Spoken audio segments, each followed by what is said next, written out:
شكرا أستاذ حسام بتلبية طلب اللقاء معك. هذا من واجبي ولن أتمكن من رد جميل أباك لي. أريد منك نصيحة لإتقان الخرائط الذهنية. حسنا يا صغيري، لقد ذكرتني بقصة مع أباك ذات يوم. كنت في صغري أزور أباك دائما، وذات يوم أطلعته على الخرائط الذهنية الخاصة بي فناداني. قلت له: نعم سيدي، ماذا تريد؟ قال: سأهديك نصيحة لتتذكرها دائما. فجمعت تركيزي مركزا لكلامه. قال: لتكن محايدا مع المعلومات، جديدها وقديمها وجامع شملها، ورابط العلاقات فيما بينها. يا إلهي، ماذا كان يقصد أبي أن أكون محايدا مع المعلومات؟ لقد أدركت السبب، شكرا لك أبي. لأكون محايدا مع المعلومات فذلك يتطلب الكثير من الجهد، ويجب علي أن أكون متزنا من الناحية الذهنية ومن الناحية العاطفية ومن الناحية البدنية، فذلك ضروري لأكون محايدا. سأعمل على ذلك يا أبي. أكملوا الدرس يا أصدقائي لنتابع كيف سنقوم ببناء الخريطة الذهنية التي ستساعدنا على الاتزان لنكون محايدين مع المعلومات. لا تنسوا الاشتراك بالقناة وتفعيل زر الجرس ليصلكم كل جديد عبر قناة ملوك البرمجة. سلام الله عليكم شباب، وإن شاء الله تكونوا في خير وصحة وعافية. بننتقل إلى الجانب العملي في الخرائط الذهنية. في القصة السابقة كان معنا الأستاذ حسام وسمير. سمير أخذ المعلومة الذي قدمها أبوه لحسام، أخذها بنظرة إيجابية إنه كيف يكون محايد مع المعلومات. سمير فكر إنه محايد مع المعلومات معناته في اتزان للمتلقي أو المتلقي للمعلومة، وأيضا للمستمع. يعني إذا وصلت معلومة لازم أكون مستمع ومتزن، أعرف هذا المعلومة أحطها فين من ضمن الخريطة الذهنية. أيضا إذا كنت أنا متكلم بها أعرف أين أحطها ضمن تسلسل هرمي يكون متزن وأيضا قابل للتأقلم مع البيانات الأخرى. سمير اتخذ قرار أنه يراجع الخريطة الذهنية التي تساعده أنه يكون أساسا إنسان متزن، لأجل يكون محايد مع كل المعلومات من دون أي تعصب لأي جانب من جانب المعلومة. يعني مثلا لو كنت أنت متعصب قد تكون أنت تنحاز إلى الجانب العنف في المعلومة أكثر من الجانب اللطيف في المعلومة. فمعناته أنك تكون إنسان محايد، أنك تكون أولا إنسان متزن. وكان قرار سمير قرار صعب. ندخل إلى الجانب العملي. طبعا أكيد أنك تبحث في محرك البحث جوجل بنك المواقع بدون إنترنت من أجل توصل إلى الموقع الذي بيكون فيه كل الخدمات وكل الروابط، ومن ضمنها الخرائط الذهنية. تبحث فيها عبر جوجل، تنقل على الرابط الأول، تصفح بدون إنترنت مع بنك المواقع. إذا كنت مثبت كتطبيق بيدخل معك للتطبيق مباشرة.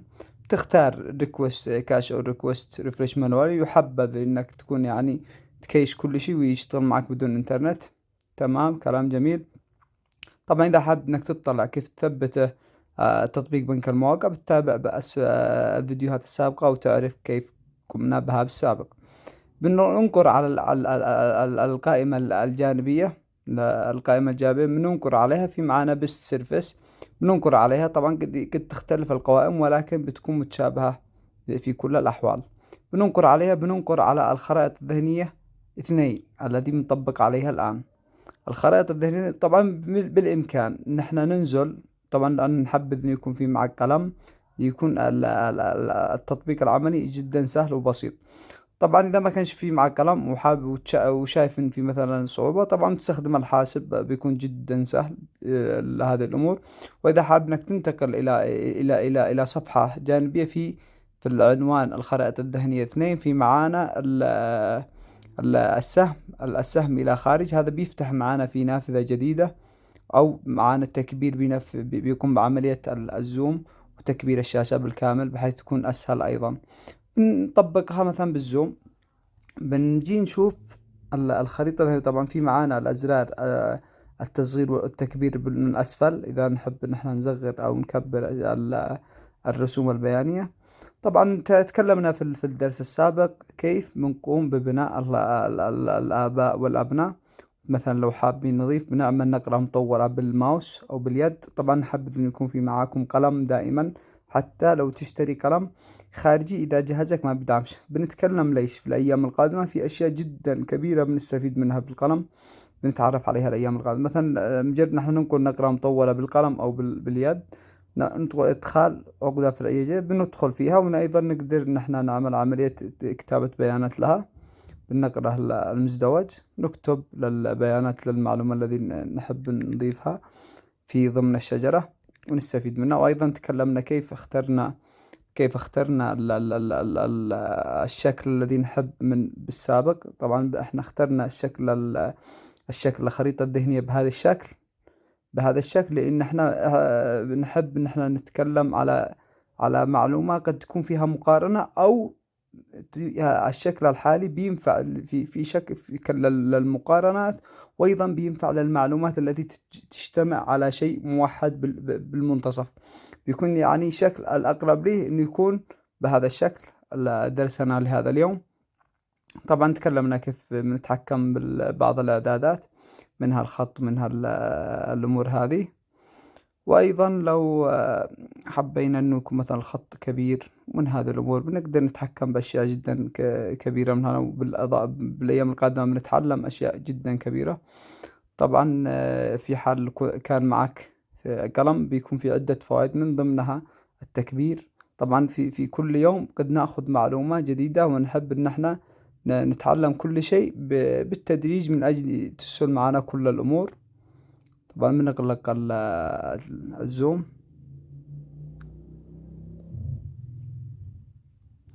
طبعا بنلاحظ ان احنا مثلا لو حابين يعني نخلي الزوم او نغلقه، نقدر نتحكم فيه ونغلقه. ايضا في موضوع بنثبت فيه اهمية القلم جدا. طبعا هذه الشكل الهرمي بشكل تسلسلي، يعني هرمي بدون، نلاحظ الفرق بالسهولة في قراءة البيانات بشكل هرمي بدون خرائط ذهنية، وأيضا بالشكل البياني المتسلسل أيضا بيكون صعب، رغم أنه يعتبر تبسيط مع ذلك بيعتبر نوعا ما أصعب شوي. طبعا نجي نتكلم على أهمية القلم بالاستخدام في الخرائطين. بننقر على العقدة الذي نحب نضيف لها معلومات، في معانا إضافة ملاحظة. في شيء جميل بنعمل أي ملاحظة بس مؤقتا لأجل نعرف أهمية الموضوع هذا. تخيل أنت بالقلم بتقدر تعمل مؤشر، فقط مؤشر، تضيف المؤشر بيقرأ بشكل مباشر من دون أن تنقر، يعني مباشرة مجرد بيعمل نفس عمل الماوس. لو كنت بجهاز الحاسوب مجرد انك تعمل مؤشر بيظهر شيء معين.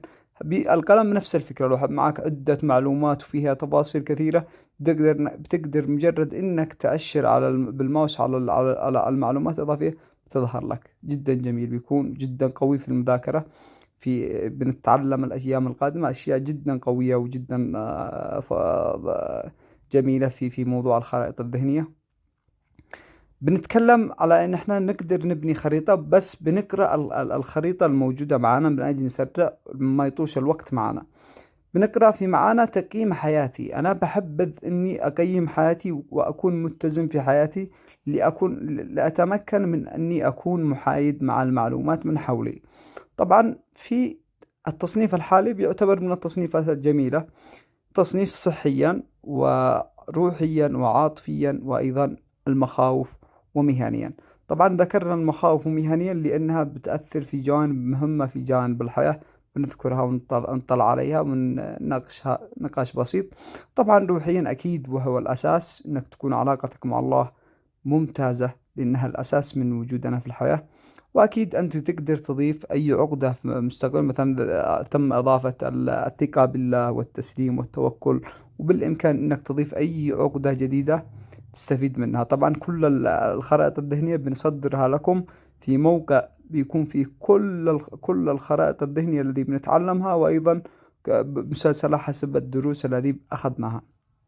تقدر مثل ما ذكرنا مثلا العقدة روحيا في علاقتنا مع الله، بننقل مثلا لو حابين نحن نضيف أي عقدة إضافية بننقل عليها نقرة مطولة ونعمل إضافة إدخال نقطة فرعية، بيضيف لنا هذه مثلا النقطة ونضيفها النقطة على التي نحبها، مثلا التوكل على الله، التسليم، أي شيء كنت تتعلم شيء جديد وتحب إنك تستذكره بتضيفها ضمن الخريطة الحالية هذه. طبعا حاليا نحن بنحذفها، أما لا عملية حذف العقدة. طبعا في روحيا مثل ما ذكرنا العلاقة مع الله والتصالح مع الذات، ويعني التصالح مع الذات تقبل الواقع والتعامل مع نظرة الآخرين. يعني إذا كانت نظرة الآخرين لك أنت تحددها وتعمل قواعد لتأثرك بهذه الأمور، وتكون في نهاية المطاف متصالح مع ذاتك، وأيضا علاقتك مع الله قوية. الخلاصة روحيا علاقة مع الله قوية، وعلاقتك والتصالح مع ذاتك تكون جدا قوية.